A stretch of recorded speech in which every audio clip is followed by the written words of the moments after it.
सदगुरु जोगी पीर धाम से समझेंगे कि कैसे कुछ जीव पूर्ण संतों या सदगुरु ब्रह्म ज्ञानी अंतर्यामियों या अवतारों के करीब होके भी फिर उनसे बिछड़ जाते हैं, या दूर हो जाते हैं, या नास्तिक हो जाते हैं। तो फिर वो एक बहाना वो लगाते हैं कि काल माया ने ऐसा कर दिया, माया ने हमें पकड़ लिया था, या हमें भ्रमित कर दिया था, या काल हमारी बुद्धि में बैठ गया था, इसलिए हमने गुरुओं पीरों संतों फकीरों या सदगुरुओं के या पूर्ण सदगुरु अपने मुर्शद के खिलाफ सुन लिया, या बोला, या कहा, ये सब काल माया ने किया। तो इसके पीछे की सच्चाई जानते हैं तो 4 वरदान होते हैं। मानव शरीर का मिलना, पूर्ण गुरु का मिलना, उसकी करीबी मिलना, सत्संग वगैरह, उनकी सेवा प्रेम मिल जाना, अपने कल्याण के मैंने इनसे अपना कल्याण करवाना है इसी जन्म में। फिर पता नहीं गुरु मिले कि ना मिले, करीबी मिले ना मिले, सत्संग मिले ना मिले, 84 के चक्कर के बाद। तो ये तीसरा वरदान उनका सत्संग, अपने कल्याण की भूख। फिर चौथी चीज़ है कि उन पर विश्वास हो ना, पहचान हो जाए कि इनके अंदर एक जोत है और उनकी शरणागति को हम कबूल लें। ये 4 वरदान होते हैं।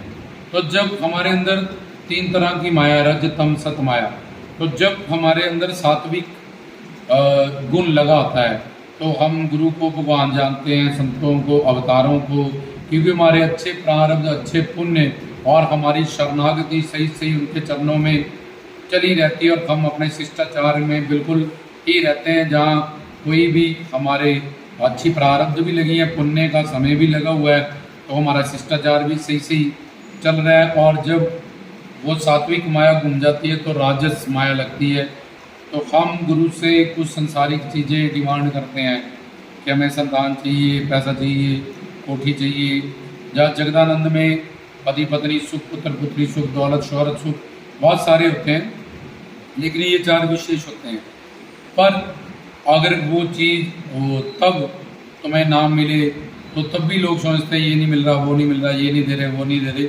इस चक्कर में भी क्योंकि उनका पूरा ज्ञान अभी क्लियर नहीं है कि वो चीज़ जो तुम मांग रहे हो शायद तुम्हारे लिए वो नफ़ा ही नहीं है, तुम्हारे लिए फ़ायदेमंद ही नहीं है। क्योंकि गुरु तो ब्रह्म ज्ञानी है, वो जानते हैं, अंतर्यामी, उनके पास शक्ति है कि तुमने पीछे क्या कर्म किए है, उसके हिसाब से तुम्हारी प्रारब्ध का भोग क्या होगा, तुम्हें क्या फल मिल सकता है, जब मिलेगा आने वाले टाइम में। जो तुम मान रहे हो ये चीज़ तुम्हें नफ़ा भी होगी, फिर भी तुम मांगते हो, तो वो पहले तुम्हारे अनुकूल करने में, तुम्हें तन मन धन से सेवा लेके, तो फिर वो तुम्हारे अनुकूल करके उन सब चीज़ों को फिर तुम्हें वो दात बख्शते। पर इतनी देर में वो चेला चेली डामाडोल हो जाता कि हम ये मांग रहे हैं, वो मांग रहे हैं, संसार का ये काम नहीं हुआ, ये नहीं मिला, वो नहीं हुआ।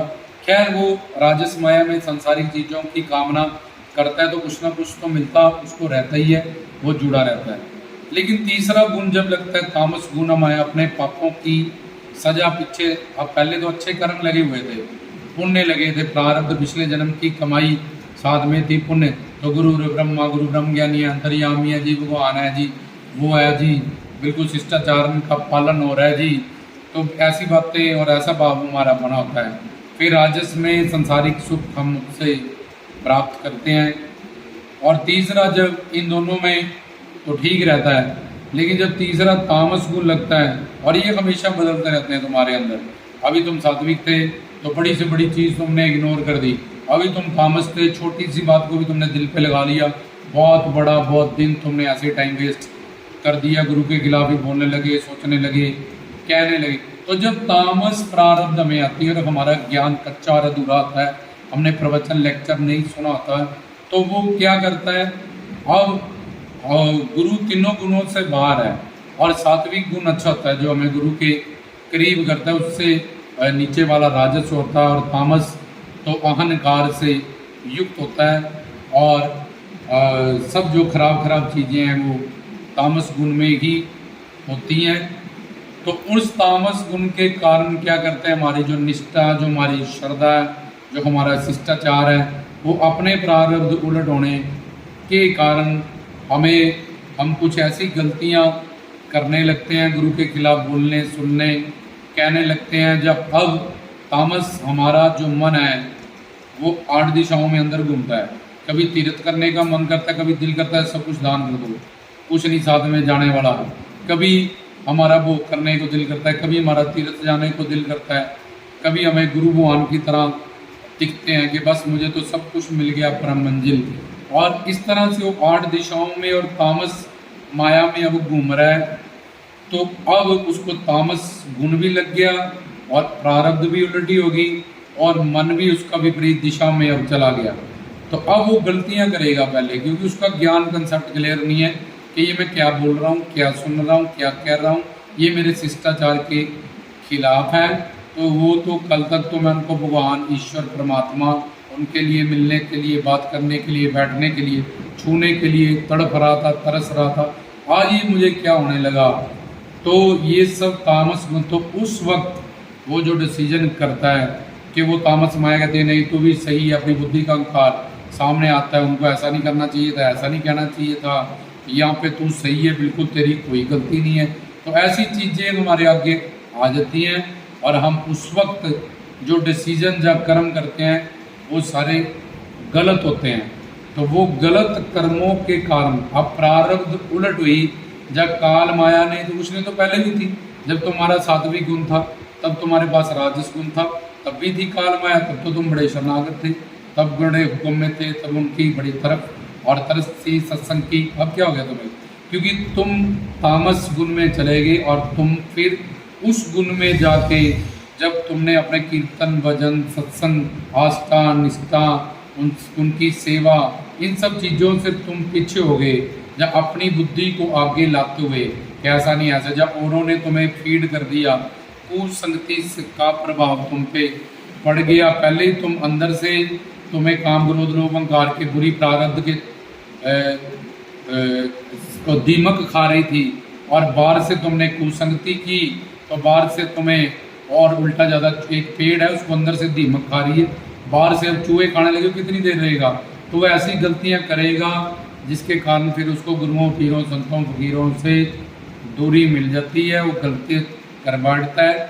लेकिन अगर उस वक्त वो सत्संगी है, गुरुमुख है और उसका तत्व ज्ञान क्लियर है, बहुत ज़्यादा वो प्रवचन सुनता है, तो उसको पता होगा कि यार ये मैं जो खिलाफ बोल रहा हूँ, सुन रहा हूँ, कह रहा हूँ, इसका मतलब मेरे को तामस, मेरी बुरी प्रारब्ध आ गई, मुझे ज़्यादा गुरु जी के पास बैठना चाहिए, उनकी संगत में रहना चाहिए, अपना सिमरन ज़्यादा करना चाहिए, पुण्यदान ज़्यादा करना चाहिए, ताकि मेरी बुरी प्रारब्ध जल्दी से बीत जाए और मैं फिर अपने सात्विक गुणों में आ जाऊं। लेकिन उस वक्त की गई गलतियां लोग फिर काल माया का नाम लगा देते हैं।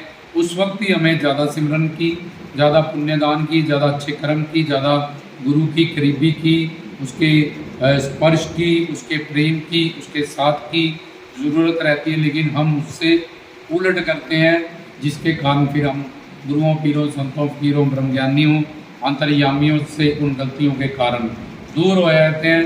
कई बार तो हम फिर नास्तिक भी हो जाते हैं और फिर महाअपराध, महापाप, नामापराध के दोष से युक्त होते हैं, वे दर दर धक्के खाते हैं। उसके बाद अब काल माया के, अब तू बाहर हो गया गुरु शरण से, अब मैं तुझे बताऊंगा कि तेरे साथ ही तो गुरु कृपा से तू बचा हुआ था, बहुत कुछ तुझे प्राप्त था, अब तुझे तेरे पापों का भोग, तुझे तेरी किस्मत और ये सारी चीज़ें, गलतियों का प्लस दंड और फल साथ में और जुड़ गया। ये कारण है जिसके कारण गुरुओं, पीरों, संतों, फकीरों के पास होके भी, करीब होके भी अपनी बुद्धि के अहंकार के कारण, अज्ञानता, अविवेक के कारण दूर होते हैं, ना कि काल माया के कारण। तो इन बातों की समझ करो। जब ऐसा हो तो ज़्यादा सिमरन करें, ज़्यादा सेवा करें, ज़्यादा गुरु की संगत में बैठें, उनकी सेवा करें, उनकी शरण में रहे, ताकि जल्दी वो तुम्हारी चढ़ाई आ गई तो रेस बढ़ाओगे तो फटाफट तुम्हारी चढ़ाई कवर हो जाएगी। ना कि स्कूटर लगा के बैठ जाओ, बीमारी आई तो फटाफट दवा खाओ, ठीक हो जाते हो तुम दवा खा के। ऐसे ही ये एक बीमारी है तामस गुण की। फटाफट अपना सात्विक गुण बढ़ाओ, जिससे वो तामस गुण है जो वो फटाफट उसका टाइम पीरियड बीत जाए और सात्विक गुण का प्रभाव इतना बढ़ जाए कि वो कुछ भी तुम्हारा नुकसान ना कर पाए। इन बात का ध्यान रखें। फिर गुरुओं, पीरों, संतों, फकीरों की सेवा, प्रेम, मोहब्बत, गरीबी से हमेशा तुम जुड़े रहोगे।